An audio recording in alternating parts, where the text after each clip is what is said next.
श्रृंगवेरपुर के राजा हैं निषाद राज गुह। क्या नाम है? जोर से बोलिए। आपको बताऊं, राम जी से 4 साल बड़े हैं ये। कितने साल?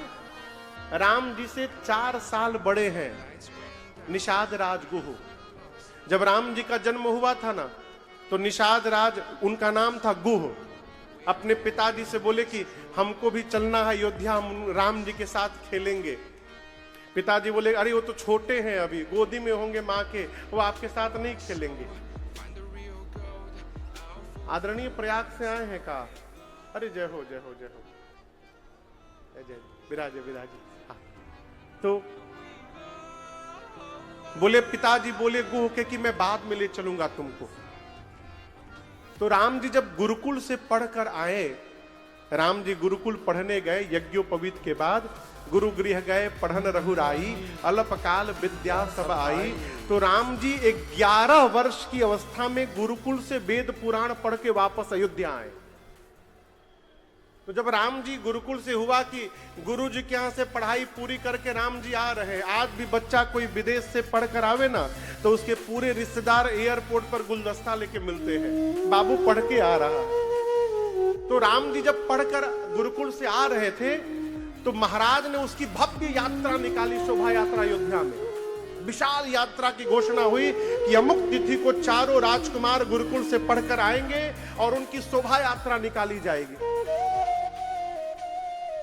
गुह को पता चल गया, निषाद राजगुह को। उस समय राम जी की अवस्था 11 साल की थी, तो गुह की कितनी होगी? 15 साल की। गुह सोचे कि राम जी पढ़ करके आ रहे हैं, अब देखने का अवसर मिल जाएगा, तो सोचे मैं भी जाऊंगा वहां।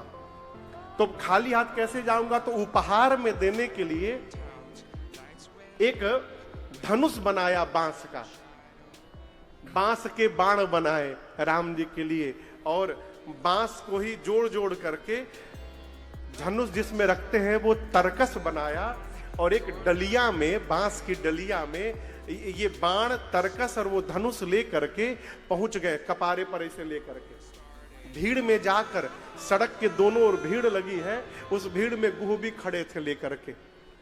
राम जी चारों भाई रथ पर विराजमान है, पूरी प्रजा पुष्प की वर्षा कर रही है। सिक्योरिटी वाले, जो पुलिस वाले, जो भी सिक्योरिटी सुरक्षा कर्मी थे, वो सड़क के दोनों तरफ खड़े हैं, लोगों को रोक के रखे कोई भीतर न चला जाए। जैसे राम जी का रथ पहुंचा गुह के सामने, सुरक्षा कर्मियों को धक्का देके डलिया लेकर के गुह आगे बढ़े। सुरक्षा कर्मी पकड़ करके उनको पीटने लगे। राम जी दृष्टि पड़ी, राम जी ने तुरंत मना किया, आने दो उसको, मेरा मित्र है। पहली बार मिले हैं राम जी और गुह। राम जी ने कहा आने दो। लोग सोचे रे राम जी के मित्र हैं, सबने आदर पूर्वक आगे किया। राम जी रथ पर चढ़ाए, और रथ पर चढ़ाकर राम जी की दाहिनी ओर लक्ष्मण जी हैं, बाईं ओर भरत जी हैं, भरत जी के बाद शत्रुघ्न जी हैं। भगवान ने भरत जी को और पीछे घसका करके अपने बगल में गुह को बिठा दिया। सब लोग परेशान किए, मित्र कैसा राम जी का, आज तक इनके बारे में तो कोई जानता नहीं है। अब वो एकदम दीनहीन अवस्था में गुह डलिया लेकर के राम जी को दिए, बोले मित्र, आपने हमको मित्र कहा है, हम आपके लिए उपहार ले आए हैं। राम जी अपने सोने का निसंग उतार करके और निषाद राजगुह के उस बांस के निसंग को अपने कंधे पर रख लिए। रख लिए हो। श्री दशरथ जी महाराज सोचे ये मित्र कैसे बन गए। फिर मन में सोचे कि लगता है कि राम जी गुरु जी के पास रहे होंगे, वन में कहीं राम जी जाते होंगे, वहां इनसे परिचय हो गया होगा। तो वहां दशरथ जी महाराज ने कहा कि राम, आज आप विद्या अध्ययन पूर्ण करके अयोध्या में आए हैं, इस अवसर पर मैं अनेक प्रकार से लोगों को दान दिया हूं, निर्धन को धनवान बनाया हूं। मैं आज आपके मित्र को भी कुछ उपहार देना चाहता हूं। तो राम जी बोले अवश्य दीजिए पिताजी। उसी समय महाराज दशरथ ने गुह को श्रृंगवेरपुर का राजा घोषित कर दिया और निषाद राजगुह बना दिया। उसी समय उनका राज्याभिषेक करके उनका राजा बना दिया। वही राम जी के मित्र हैं श्रृंगवेरपुर के राजा निषाद राज गुह। गुह को जब पता चला, बाबा कहते हैं यह सूधि गुहा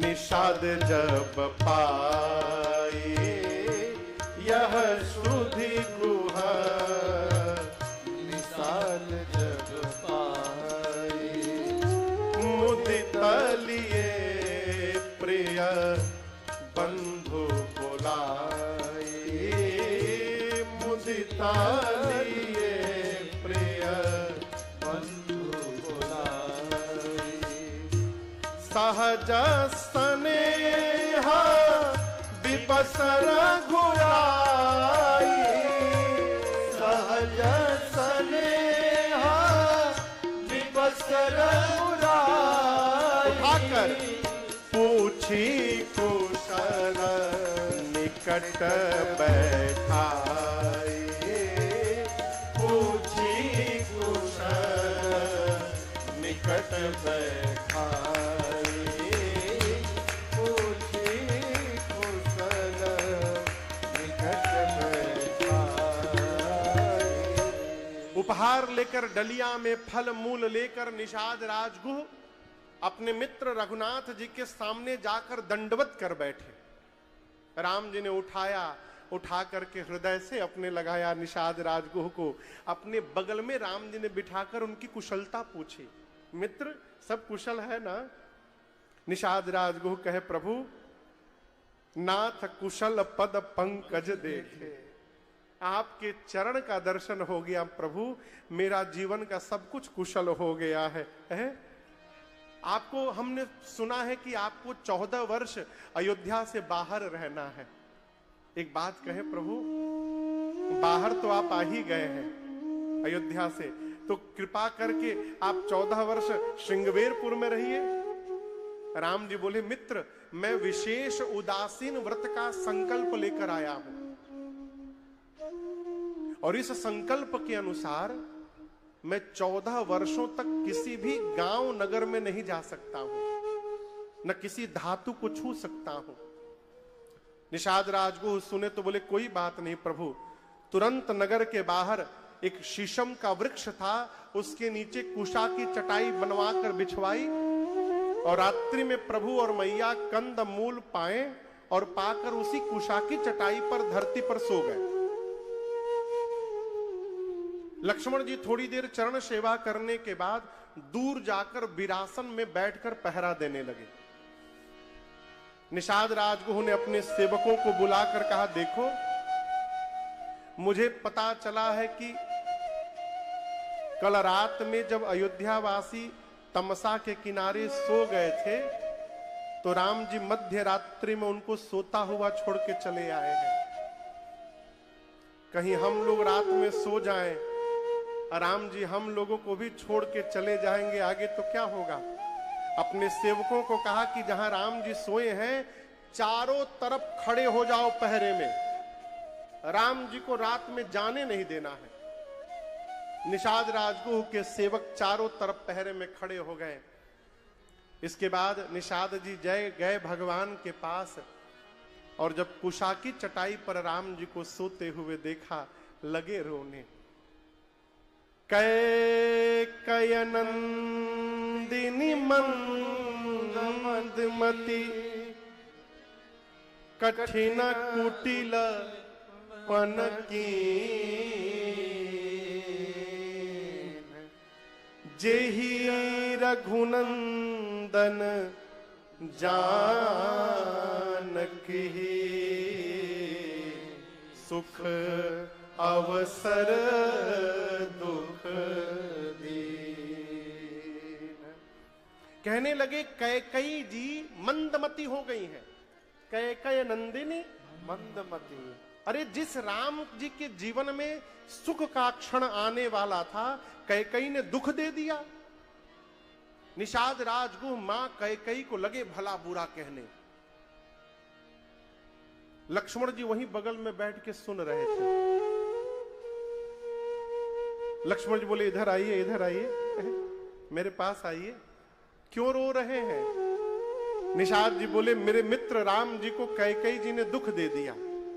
लक्ष्मण जी बोले मैं एक प्रश्न करता हूं, उत्तर दीजिए। जिसको दुख होगा उसको रात में नींद आएगी? आप लोग बोलिए, जोर से बोलिए। नहीं आएगी। जिसको दुख होगा आदरणीय उसको नींद नहीं आएगी। निषाद जी बोले नहीं आएगी। लक्ष्मण जी बोले मेरे भैया को देखिए, राम जी को चकाचक सो रहे हैं। आप कह रहे हैं राम जी को दुख है, दुख होता तो इनको नींद आती, ये तो सो रहे हैं। और आपने कहा कि मेरी मां कैकेयी ने दुख दे दिया। निषाद जी आपको पता नहीं है, जीवन में न कोई किसी को सुख दे सकता है, न जीवन में कोई किसी को दुख दे सकता है। हम अपने द्वारा किए हुए कर्म से सुखी होते हैं और अपने ही द्वारा किए हुए कर्म से दुखी होते हैं। कोई किसी को सुख दुख नहीं देता। जानते हैं दुखी होने का कारण क्या है? राग। ये जो मोह है ना, ये हमको दुखी करता है। ये क्या है? आप लोग बोल दीजिए, ये क्या है? तौलिया। किसकी तौलिया है? मेरी। यही मोह है। जब तक पता चल रहा है कि तहार हो हमार हो,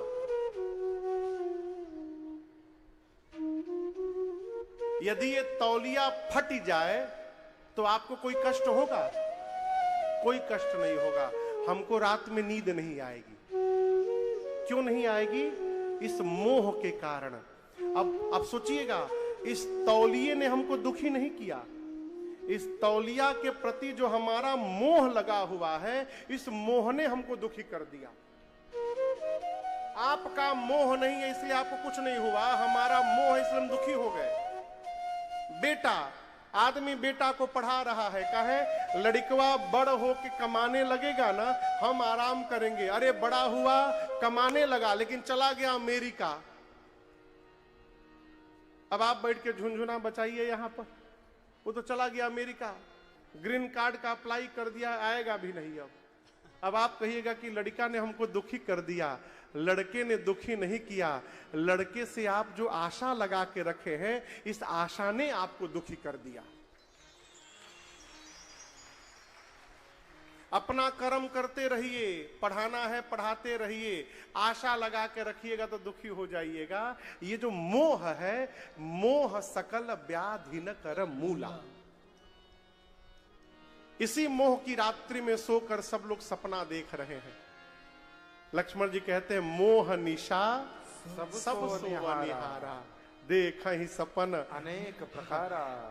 महाराज लगे हुए हैं, एक ठे सोच रहे हैं कि लखनऊ में एक ठे घर हो जाए ना, आनंद आ जाएगा। अब लखनऊ में घर हो गया तो आनंद सही में आ जाएगा, और घर नहीं हो गया तो दुखी हो गए। तो ये जो सपना देखा है आपने, यही सपना आपको हंसा रहा है, यही सपना रुला रहा है। निषाद जी बोले कहा सब लोग सोए हैं का? लक्ष्मण जी बोले नहीं, कुछ लोग जगे हुए हैं। कौन जगा हुआ है? जो अपने कर्तव्य का पालन करते हुए परमार्थ में लगा हुआ है, वो जगा हुआ है। परमारथी प्रपंच वियोगी। इसलिए उम्र ना ढूंढिए कि 60 साल के हो जाएंगे फिर करेंगे। कहां से करिएगा? घुटना में दर्द, चलिए नहीं पाइएगा। आंख खराब, दिखाइए नहीं देगा। और बड़े होइएगा, दांत टूट जाएगा, कहिएगा राम आम निकलेगा, राम नहीं निकलेगा। इसलिए शरीर के अंग जब तक स्वस्थ हैं, जो भी करना है कर जाइए। अका भरोसा बुढ़ापे तक रहे न रहे, कोई गारंटी है का हो? कोई गारंटी नहीं है। मानो तू है मुसाफिर और ये दुनिया है धर्मशाला। मानो तू है मुसाफिर और ये दुनिया है धर्मशाला।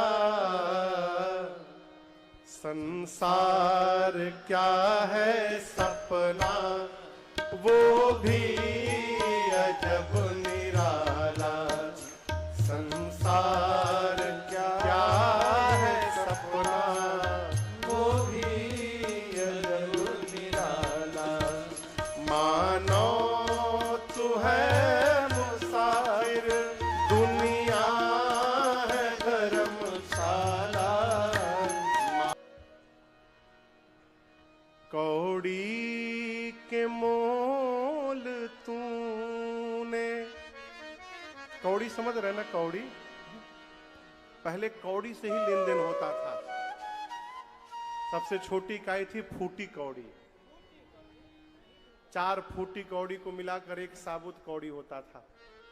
है? कौड़ी के मोल तूने इस हीरे को बेच डाला,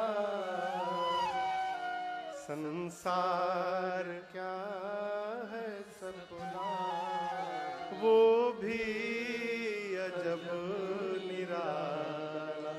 माई बाप, कर्तव्य का पालन करते रहिए। भगवत प्राप्ति के लिए इस बात को दिमाग में बिठाइए, न घर छोड़ना है, न परिवार छोड़ना है, न नौकरी छोड़ना है, न व्यापार छोड़ना है? कुछ छोड़ना नहीं है। सब कुछ करते हुए ही भगवत नाम को पकड़े रहना है और परमार्थ करते रहना है बस। जो ऐसा कर रहा है वो जगा हुआ है। परिचय कराया, लक्ष्मण जी ने कहा, निषाद जी आप जिनको मित्र कह रहे हैं, समझ रहे हैं, मित्र हैं, लेकिन उससे पहले ये ब्रह्म है। राम ब्रह्म परमार्थ रूपा। ये राम जी जीव नहीं है, ब्रह्म है, अभिगत अकथ अनादि अनूपा। और आपसे एक बात कहें निषाद जी, मन से, वचन से और कर्म से राम जी के चरण में प्रेम हो जाना, यही मनुष्य के जीवन का सर्वश्रेष्ठ परमार्थ है। राम जी के चरणों में प्रेम हो जाए। हमारे आपके मध्य राष्ट्रीय स्वयंसेवक संघ के विभाग प्रचारक आदरणीय श्रीमान आदित्य जी भाई साहब आया हैं। कहां बैठे हैं? जय हो भाई साहब, जय जय जय जय। एक बार करतल ध्वनि से थोड़ा अभिवादन कर दीजिए। जिला प्रचारक कुंडा आरएसएस से श्रीमान आदरणीय सूरज जी भाई साहब यहां पर उपस्थित हैं। कहां बैठे हैं? जय हो जय हो। हाँ। जिला पंचायत अध्यक्ष सुल्तानपुर श्रीमान शिव कुमार सिंह जी। अच्छा आप, जय जय। जिला पंचायत अध्यक्ष अयोध्या श्रीमान रोहित सिंह जी। मिल मिल मिल हाँ। और हैदरगढ़ के जिला पंचायत सदस्य उदित सर्राफ जी यहां उपस्थित हैं। सब जिला पंचायत अध्यक्ष जी आज भी आ गए हैं। कहा जय जय प्रभु। अच्छा मन नहीं है, गिर गया, मन नहीं है तो किनारे कर दी। सबेरा हुआ, प्रातः क्रिया से भगवान निवृत्त हुए। निषाद राजगुह को बोलकर भगवान ने बरगद के दूध को मंगाया। किसके दूध को? बरगद का जब पत्ता तोड़िएगा ना तो सफेद रंग का तरल पदार्थ निकलता, उसको बरगद का दूध कहते हैं। उसको मंगाया और लक्ष्मण भैया के साथ अपने केश में लगाकर राम जी सिर पर जटाओं का मुकुट बना लिए। ये दृश्य देखकर सुमंत जी विह्वल होकर रोने लगे। कहे प्रभु, पिताजी ने कहा था 4 दिन वन दिखाकर वापस ले आना। सत्य की दुहाई देकर राम जी ने मना किया और सुमंत जी को बरबस अयोध्या की ओर वापस विदा किया। बरबस राम सुमंत पठाए, कहा रथ लेकर अयोध्या जाइए, मैं लौटूंगा नहीं।